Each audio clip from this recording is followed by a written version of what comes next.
Welcome back to the Weekly News Roundup. These are recorded live Fridays, 8 p.m. Eastern Standard Time if you want to catch the show live. Today we are doing our standard lineup. We have security, privacy, then security, then data leaks, AI news, business, and we will end on some SillyVille. So sit back, enjoy the show. Of course, we are right now having a couple of streaming issues as we are recording this, but that's okay. We'll go ahead and proceed with this beautiful recorded in higher frame rate video, which you can of course catch these ones later. But anyway, let's go ahead and dive right on in. This is kind of an update to the story. We reported on this back in, I think, December when this was first announced, but it is officially rolled out as of last week.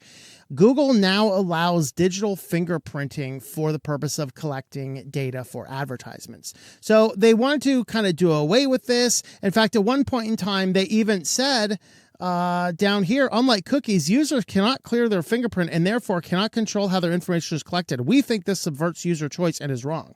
Of course, the company said that also said, don't do evil. And then they got rid of that slogan. And then they said, we won't use our AI for military weapons. And then they got rid of that statement too. So is it any surprise that they're saying, you can't clear this. You have almost no control over it.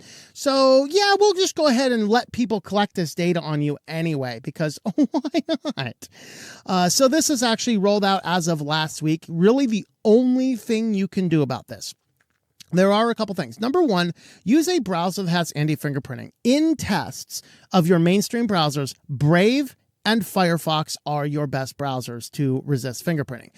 LibreWolf and Mullvad are really good. Mullvad specifically because it is designed to make every Mullvad browser user look the exact same on the internet. So that is actually one of your best. Its only downside right now is so few people even know about the browser, let alone use it, that it's may not be the best right this moment, even though technically it might be the best of all of the browsers. Whereas Firefox and Brave, they will do a good job of scrambling some of the data and making sure that the system can't quite figure out what you're doing. But of course, all of this data collection is being collected with JavaScript. So if you can run a no script on any site that doesn't completely require JavaScript, that's going to do a good thing. And if you run AdBlock Plus and Privacy Badger, those might actually be good options for you as well. And so those are some of the things that you might consider doing to resist the fingerprinting. Well, moving on, there was some concern with DeepSeek jumps in, and then there was some question about, are they collecting user data? And people are saying, oh, they're not collecting any user data. It's perfectly safe. It's perfectly fine. It is a Chinese data analytics company after all. And it does turn out that as South Korea looked at banning the system, what they claim, now we haven't seen all the data yet, but they claim that they have found a data sharing connection between DeepSeek and Bytedance. Of course, that is the company behind TikTok, which is Bytedance itself. They're not just some company making TikTok. They have always been, well before almost anybody in America has ever heard of TikTok.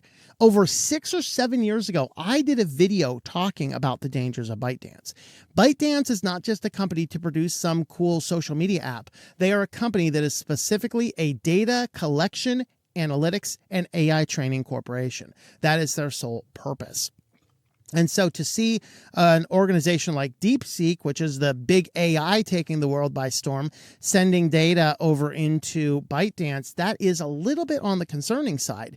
And so maybe these fears are indeed justified, meaning that if you do not have to give this data into them, you probably shouldn't. So there is a little bit of concern there about DeepSeek. And on to our feature article in Privacy, the Depressing Data. Your smartwatch could help predict when you're about to get depressed, according to research. So this is a new algorithm they're starting to program inside of some smartwatches, which now is going to be monitoring your mental health.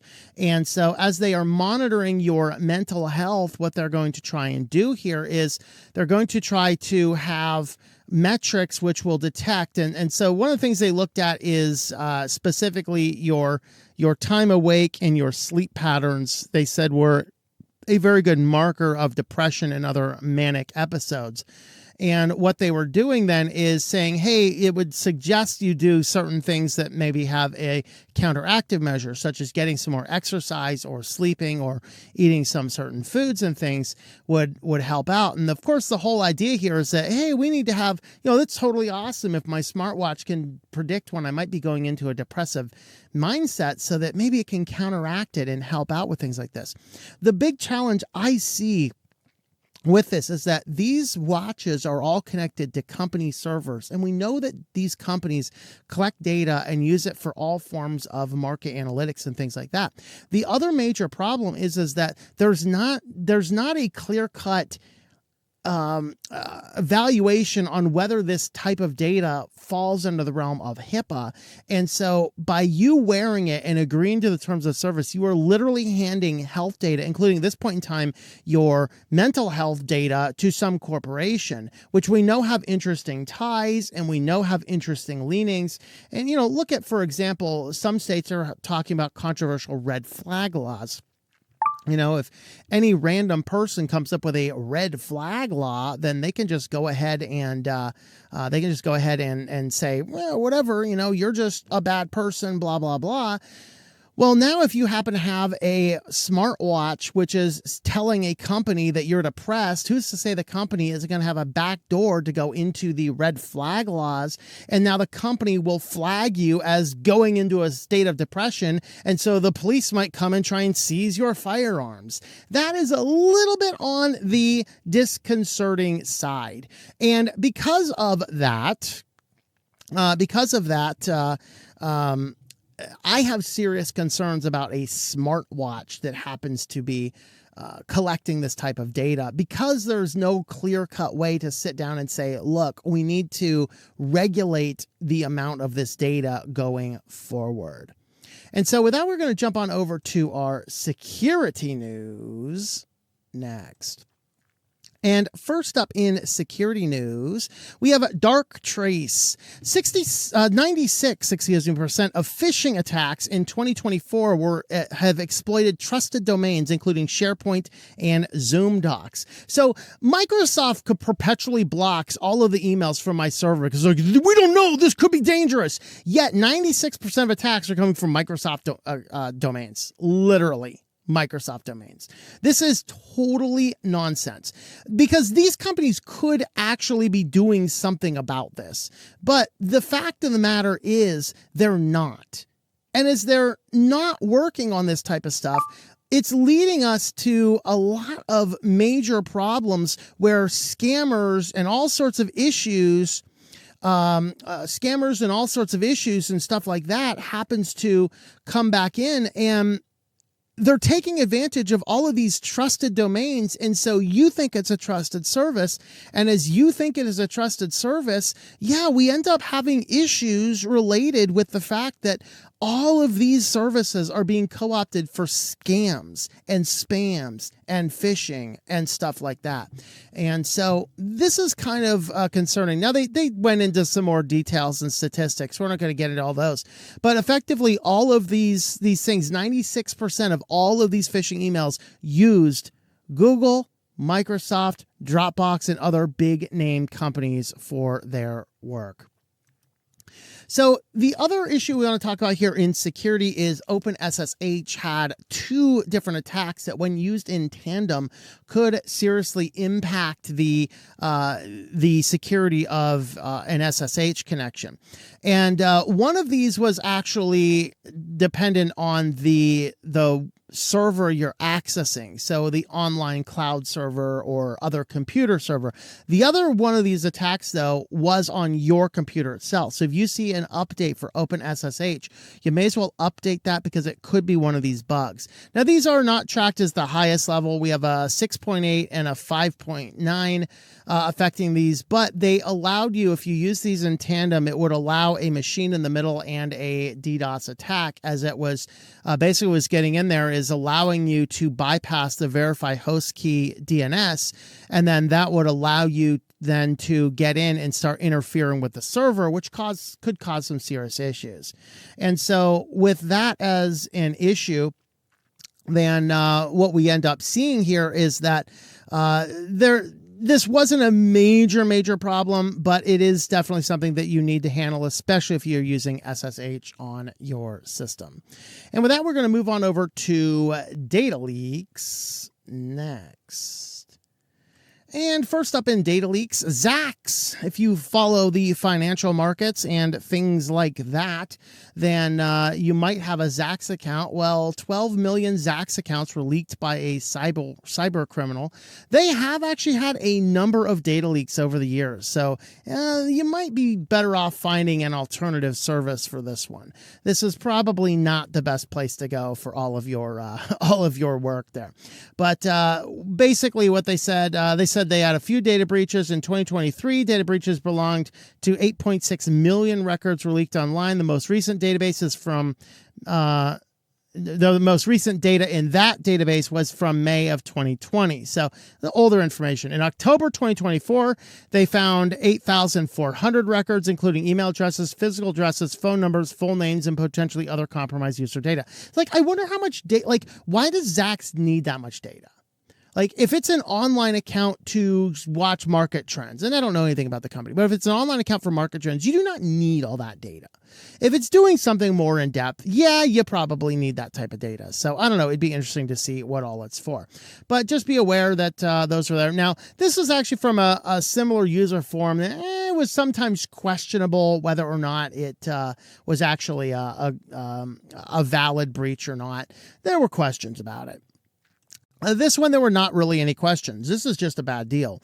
So somebody looked around and found some 15 gigabyte hard drives at a flea market. Like, awesome. So they picked up the hard drives at the flea market and found medical records for hundreds of patients on these data drives. Now, these went back to the Netherlands, which does actually have very strong privacy guidelines about it. Like, you have to properly, certifiably destroy the data on these drives. You cannot get around this. You cannot do a poor job at it. You cannot be lax in how you are managing the data. But hey, if the company's going bankrupt anyway and the entire board is being dissolved and the whole thing is nothing, the way these laws work in these countries, you know what?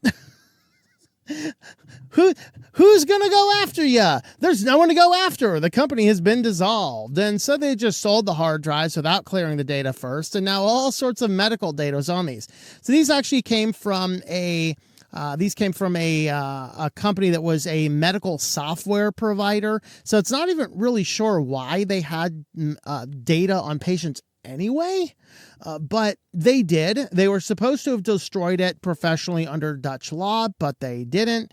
And so, of course, there's your data. And there's another reason why nobody should be allowed to collect any information that they do not absolutely have to have. And then, we need to seriously enforce it. We need to see, we need to break the corporate veil here and actually throw people in jail for this type of stuff. This is insane. You can't hide behind a company and do this type of stuff.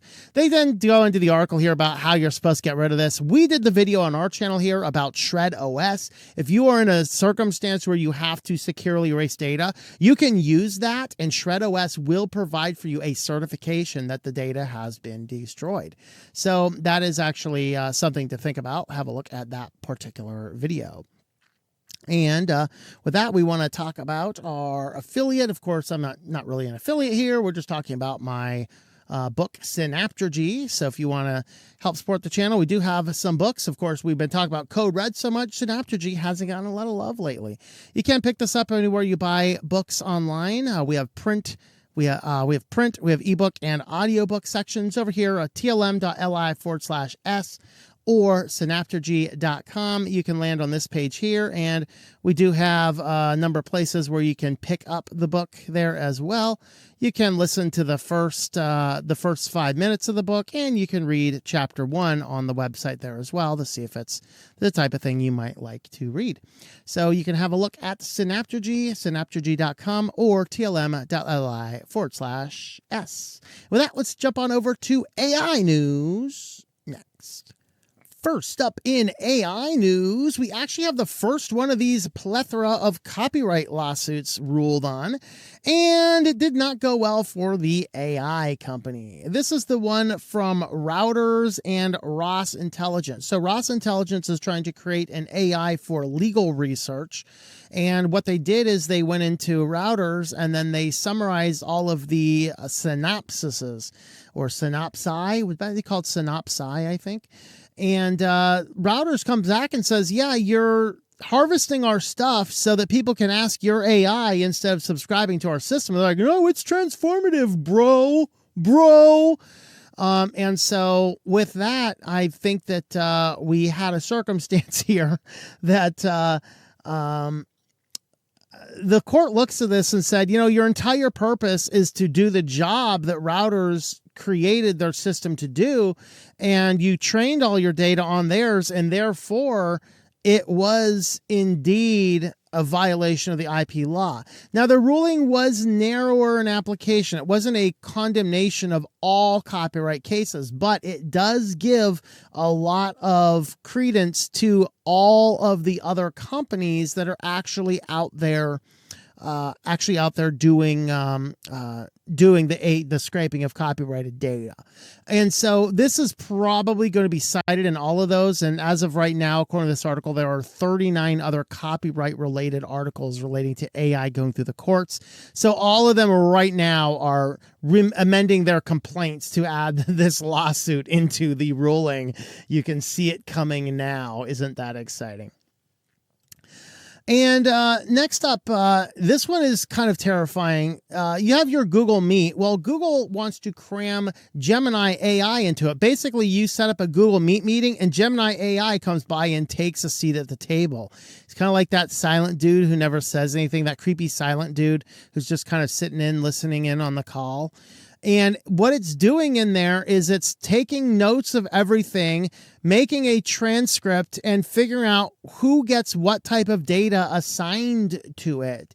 And so what ends up happening here is you get on the call with Google Meet and you're on with a bunch of other people. And now Google Meet, the Gemini system, has a feature called Next Steps. And I didn't see anything here about disabling it. Like I said, almost all these news articles now are more like press releases than they are like seriously critical of these organizations. Like, there's no journalism here asking, is this a little bit problematic? Is this a little privacy invading? Do we have an option to turn this off? Never didn't see anything about this. This is all just praising how cool this is. This is totally awesome. And this is one of the fundamental problems with America today, that we do not have critical thinking skills anymore, because even these journalists, I have a hard time finding any of these news articles actually having good journalism where they're actually asking people these serious questions. But you get into your Google Meet and Gemini's sitting there listening in the background, and then it's going to take a whole bunch of notes. It's going to summarize the points of the meeting. It's going to leave a transcript. Now, the transcript is only valid for about 30 minutes after the meeting, so you have to download that pretty quick. But you do get the next steps, and then the next steps is even going to assign everybody tasks. So everybody's on the meeting. Now Gemini is going to summarize the meeting and assign the various tasks and actually assign them to participants on here. I'm sorry, this is getting a little bit terrifying for me. I really just don't want this kind of crap. So that's kind of what Google is doing in this. It's a little on the terrifying side. Let me know if you happen to agree with that as we switch on over to business news. And first up, we have an update from Meta. Of course, last week we talked about Meta going in and becoming the Pirate Bay and going in and torrenting 80 terabytes of books to use to train their AI system, all with Mark Zuckerberg's blessing. Now, Meta comes back, it's like, well, you know what? It's not illegal because we didn't seed it. We weren't distributing any of it. They're like, okay, that's interesting. And so what ends up happening here is it's just they're coming in and making this argument. Now, to be clear, there are two different cases here. One of those is pirating the information and using, hey, that copyrighted material in the AI. There's another one of these articles. And the other one was actually distributing the material. So if they're being accused of distributing material, they can say, hey, we took necessary steps not to seed anything, therefore we could not be found distributing such material because we are not seeding it. However, as far as owning it and torrenting it and using it for copyright, basically this is Meta trying to say, yeah, we're going to fight that copyright one because, for whatever reason, but you can't accuse us of distributing the stuff. Even though the argument, of course, the prior case found is that the purpose of the AI was to give the legal advice. So they were distributing summaries of routers information, copyrighted information. And so I'm not sure Facebook has a leg to stand on in either one of these circumstances. So that's a really interesting perspective there to see what's going on. Now, of course, this is if you guys remember the Humane pen, the amazing Humane pen. Yeah, the AI pen. This thing's totally awesome. Yeah, they're going to stop working in 7 days. I hope you enjoyed your Humane pen while you had it. $700. Of course, if you've, of course, they're sold, by the way, to HP, my favorite company. Never do business with Hewlett-Packard, everybody. If Hewlett-Packard were the last computer companies, I would stop using computers. Yep, that is how much I hate that company. I will never give them another penny again. So they end up buying Humane for a grand total of 116 million smackaroos, indicating how horrible of a company Humane actually is. That's actually insulting that HP's like, we'll give you 116 million for it. They're like, great, take it, get us out of here. And so HP acquires it for God only knows why. But as of this acquisition, sorry about that. In February 28th, the servers are going offline and all remote functions of the devices are going to stop working on that day. That is 7 days from when we are recording this. And so you can still use the offline stuff like the battery check. That's literally what they said in here.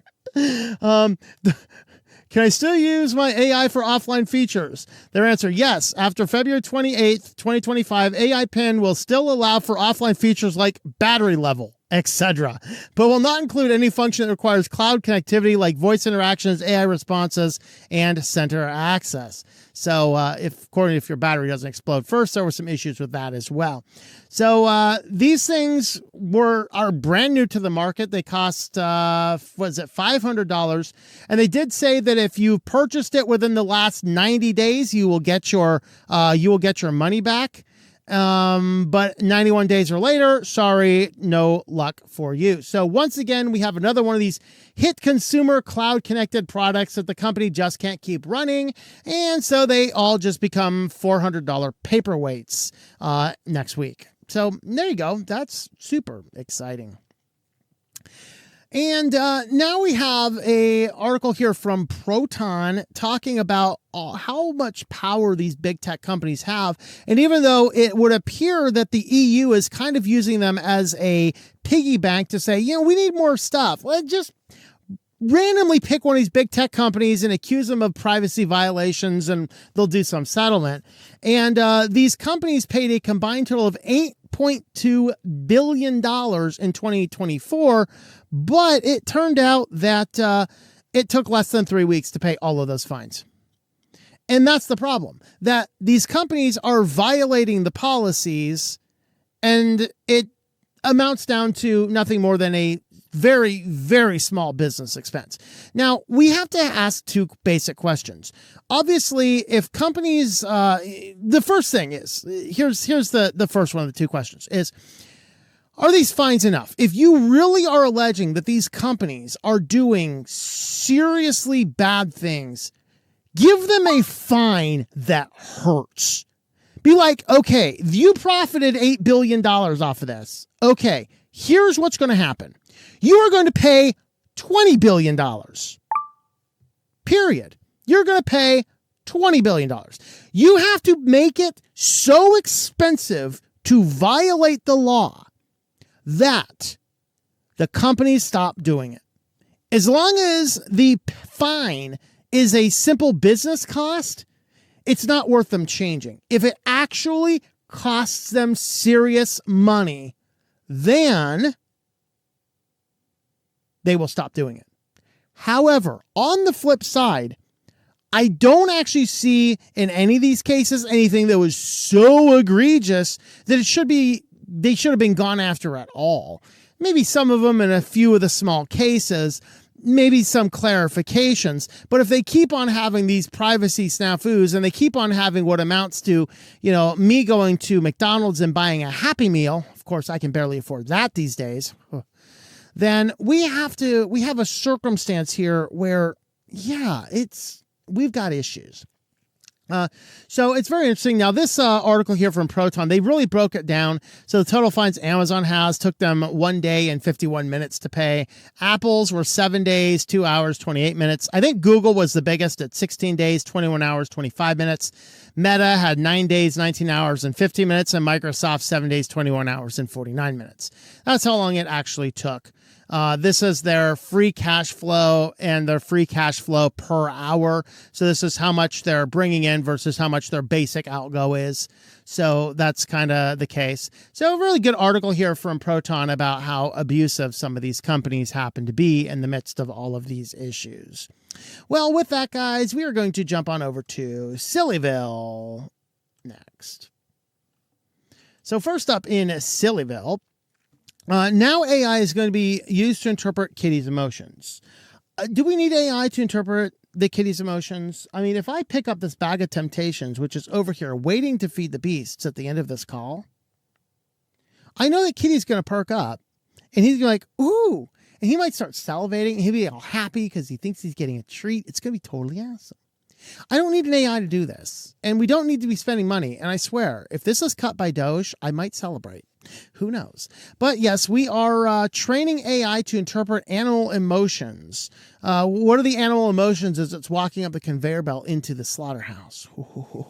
PETA wants that information. That's But here we have a case here. This is what West England of Bristol and Scotland's Rural College are examining photos of pigs' faces and notifies farmers if there are signs of pain, sickness, or emotional distress.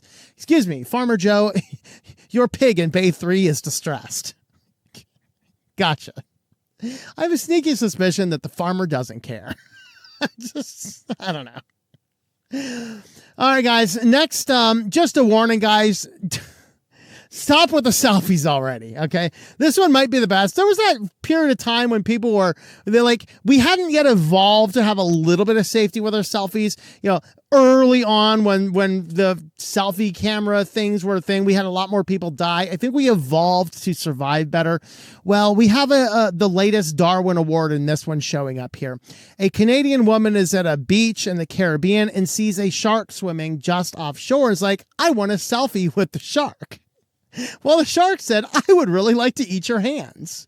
So, yes, the shark bit off both of her hands, one of them at the wrist and the other one just under the elbow, because she decided she wanted a selfie with a shark. I hope at least she got the selfie. I don't know.